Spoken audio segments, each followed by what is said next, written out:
Ladies and gentlemen, boys and girls, welcome back to the channel. It is 6:42 a.m. East Coast time, Saturday, August 24th. I've been up since 3 a.m. 3 o'clock in the morning, East Coast time, been up. The NFL video is out because there's 7 games, a 6-game slate for that. The biggest slate that can possibly be in the WNBA is today, starting at 3 p.m. East Coast time, so take note of that. 6-game slate. There has not been, I don't believe, a 6-game slate since I've been doing WNBA, which was about 2 weeks into the season. So if there was one the first week or two, then otherwise we haven't had one in 2 to 2.5 months. Or about 2 months of a 6-game slate. So yes, had to get up at 3 a.m. to make sure that I got every other thing for the NFL situated first, then the WNBA. The 2 biggest slates that we've had so far for the NFL in terms of preseason, 7 games, as well as the NBA, WNBA right now. So baseball hopefully comes next. So before we get all this going, welcome to the channel if you're new. On the weekends, we get a ton of new people. So if you get any value from this video, which I think you will just based on recent feedback, please hit that subscribe button. If you want, which is probably not a better day than today, 6 games, lots of ways to get different. If you want my projections, they will be linked down below. My projected players linked down below on Patreon. I project every single player. Again, lots of things might be changing due to some of the injury news that you see right here, due to the fact that half of these teams are on a back-to-back today, since 3 games played yesterday. Half of these teams are on a back-to-back. Some of the older players will be affected by that. That's all going to be accounted for somewhat or really all the way in the projections. So link down below are my projections. You can check those out on a monthly basis. Or you can pay for them on a monthly basis. They're linked down below. So also, NFL Daily Fantasy course is linked down below. Now 26 people, another person signed up yesterday. So 26 people are now in that course. So far, only good feedback there are going to be. There's already some testimonials on the website. Link down below if you're interested in learning how to make money in NFL daily fantasy sports and not just hit the deposit button every weekend, because that's probably what you're doing right now. But yeah, so let's get into it. Like button, subscribe button, I really appreciate it. We're about to hit 6,500 subscribers. This channel is just booming going into the NFL season. Really appreciate all of you guys helping and girls make that possible, me doing this now full time. So let's get into it.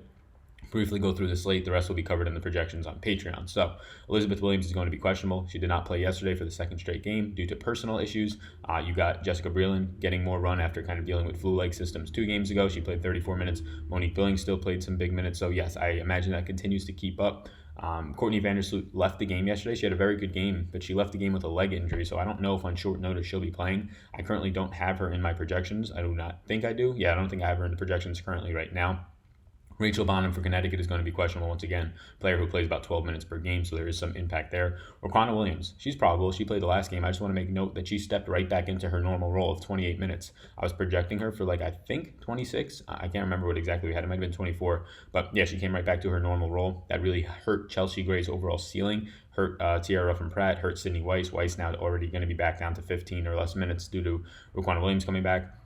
And with that, you're also probably going to see, instead of Chelsea Gray playing 38 minutes a game, she'll be playing closer to 30 minutes a game. Asia Durr is going to be questionable. I doubt she plays. She's been out for a while. Don't think they push it on a back-to-back when they're going to have some off days after this. Essen Carson practiced yesterday. So did Sancho Little. So both of these players haven't played in a while. Definitely not Little. So keep an eye if they play today. There'll definitely be some moving around at the guard position and perhaps even the forward position at the bottom end. Nothing will really affect Brittany Griner, but at the bottom end, maybe a Brianna Turner will be affected. And then some of the bottom end forwards who see about 10 minutes a game or so for Phoenix. Chrissy Holliver, they said that she's probably not going to play both of the weekend games.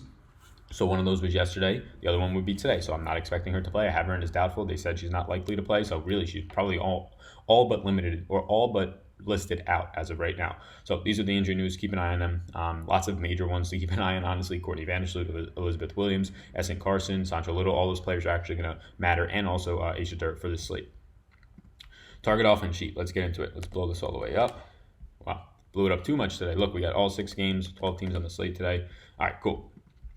So everything right here in the target offense sheet is taking into account pace. It's taking into account the Vegas totals. The Vegas totals I've quickly projected today. It's also, for once, taking into account back-to-backs. So you can see listed in the second column, back-to-back, yes or no. Yes is in yellow because it doesn't mean you can't play them, but just be weary. And what you should be doing on a back-to-back is looking at the players who are older who saw big minutes yesterday.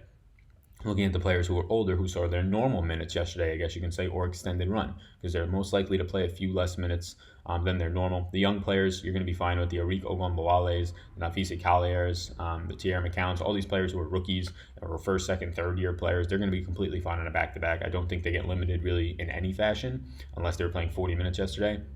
But keep an eye on the older players, like a Glory Johnson, who I believe is 28. A Glory Johnson who didn't see a lot of run yesterday. Even though she didn't see a lot of run yesterday, that should help her to get more minutes today. But just in general, back-to-backs for older players are not that great and usually going to be weary. So keep an eye on all that.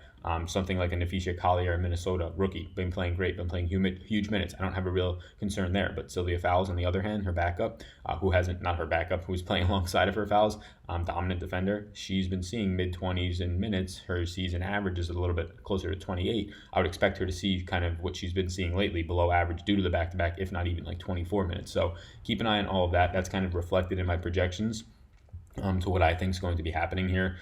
Players that are in that mid-range in terms of their age, being 24, even 25, there's not really any concern with me there. It's just once you start hitting 27, 28, and I don't know if anybody's 30 in the league, but 27 or 28, that's when it starts to become a worry. So that's just back-to-back news. In terms of the pace, the fastest paced games on this slate, Las Vegas and Minnesota, but that's really going to be skewed because Minnesota does play a lot slower. It's just really pulled up because of Vegas.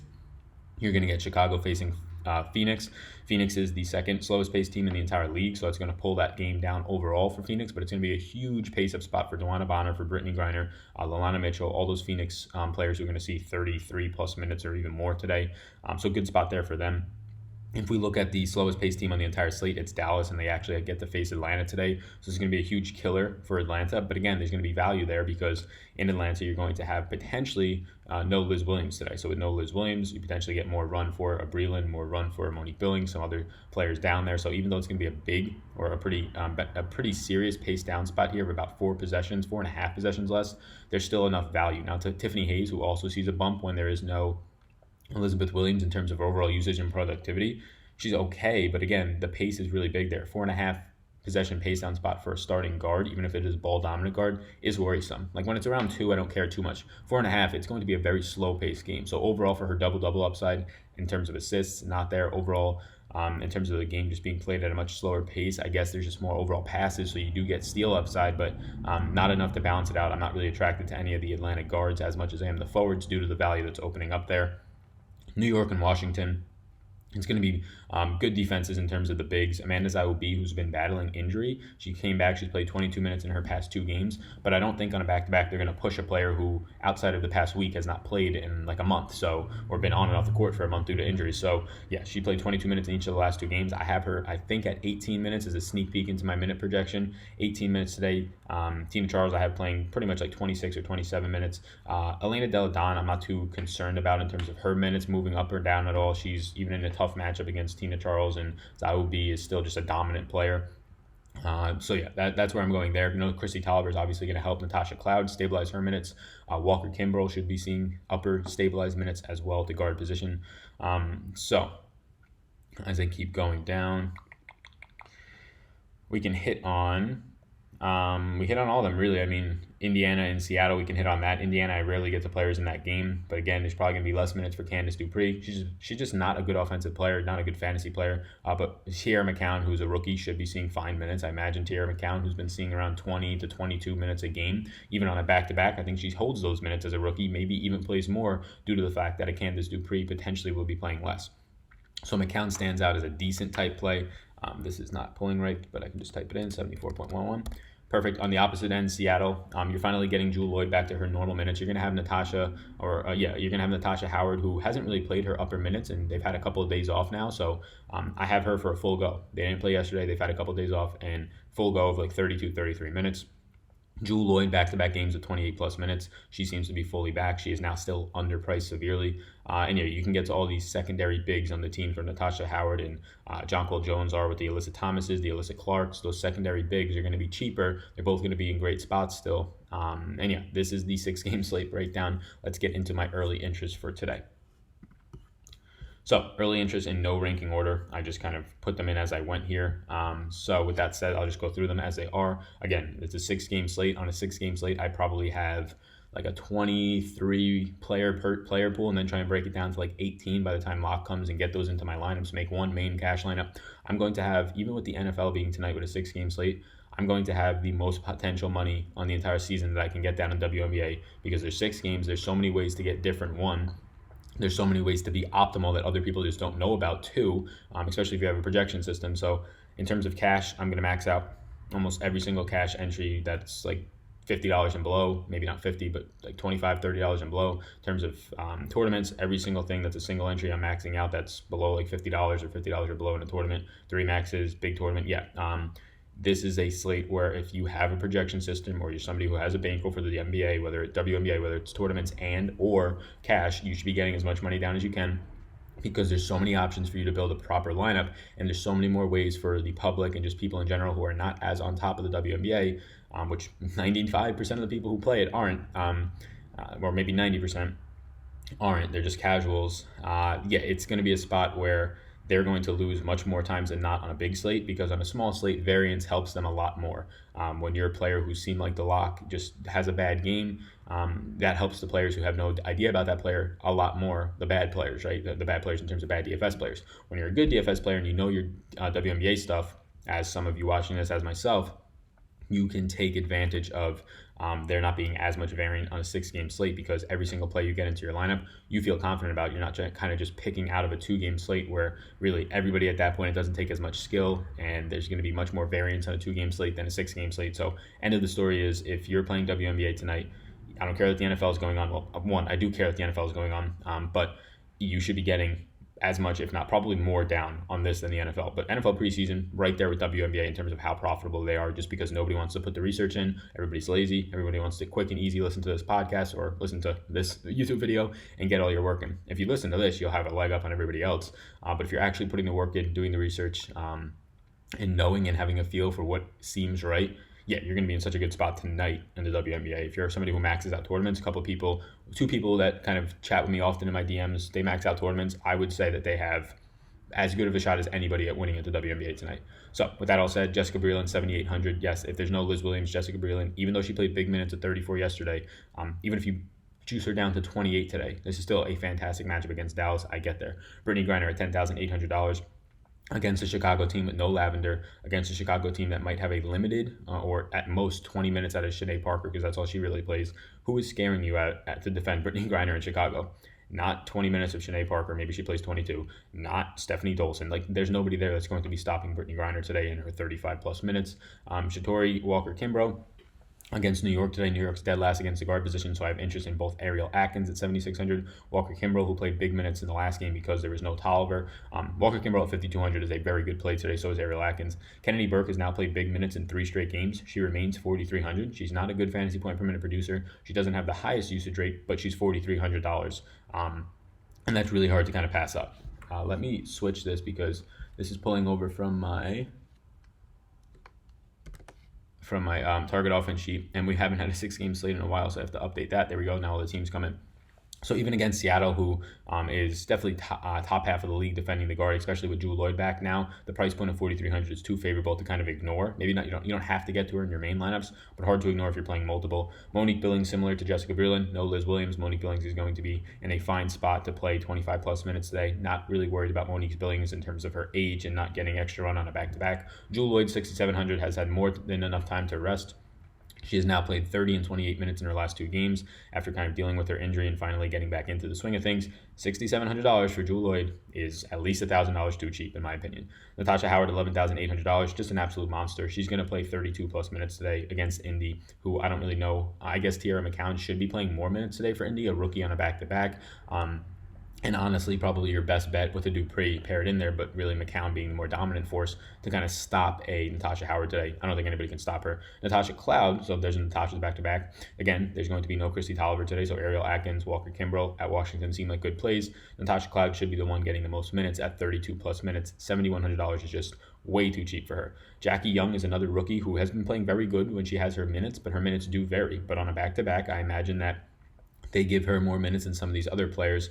I have her, I think, for a very aggressive 27 minutes right now, my minutes projection. Let me tell you, that is very aggressive. Jackie Young will play either 22 minutes or she will play 30 minutes, and it's very rarely in between. But that's where I get her at 27 minutes today, just due to the fact that it's back-to-back. She's a young player. I think she gets more run. Similar things can be said for Neficia Collier, a young player, a rookie. Back-to-back, I don't expect her run to get damaged at all. New York is going to be a tougher opponent, but I imagine Tina Charles and Amanda Wnba get a little bit less run today, coming off of the back-to-back in 2 games in a short period of time for that New York team. Elena Delle Donne, I'm not really worried about any of her minutes against New York. She should also be able to take advantage of. I say Collier was facing New York. I was looking at Delle Donne's matchup when I was talking about Collier's, but Delle Donne's matchup against New York, they should be playing less. She's a dominant player. It's $11,000. She's $800 cheaper than Natasha Howard, and she's a much better fantasy player than Natasha Howard, in my opinion.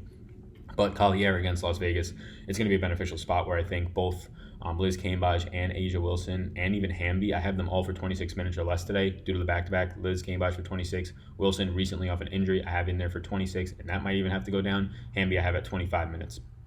Alyssa Thomas and Alicia Clark. Alyssa Thomas I do like. I like her more than Jonquil Jones today due to the price against LA, which is going to be still stacked in there in terms of your Cheney is going to be in the starting lineup, or not in the starting lineup, but Cheney, Candace Parker, Nika, all the bigs are there, so it's a little bit of a tougher matchup, but more so for Jonquil Jones in my opinion. And then Alicia Clark, I would probably get to Alicia Clark more so than Natasha Howard today, just due to pricing. I like Brittany Griner, I like Della Don. And then Clark, you're saving like $4,400 off of Natasha Howard for a player who's going to be in a very similar spot in terms of not having to go up against the number one big on Indiana, and Indiana's big's probably playing a little bit less minutes today.